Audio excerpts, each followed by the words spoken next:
Good morning. Good morning. I'm working on a 2010 Dodge 3500 four-wheel drive Cummins diesel pickup.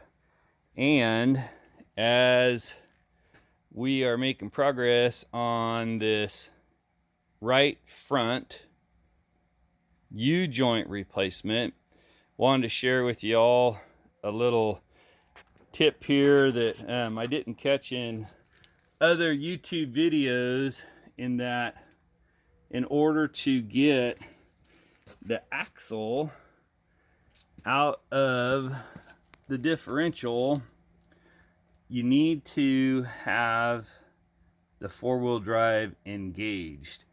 There's a locking mechanism inside the differential that holds the axle in there, and if you don't have four-wheel drive engaged, you can't pull the axle out.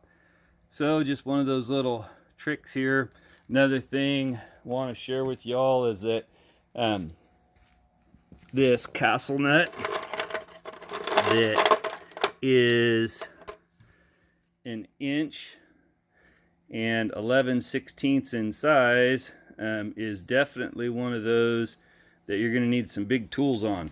I ended up purchasing a 3/4 inch breaker bar with a 3/4 inch 11/16 or 1 11/16 12-point socket, and you're going to need that in order to break that thing loose, unless you got big old 3/4 inch drive impact guns and that sort of thing. But trying to save some money in terms of going to the repair shop, getting these things done. I've done lots of U-joints on front differentials in the past on older pickups.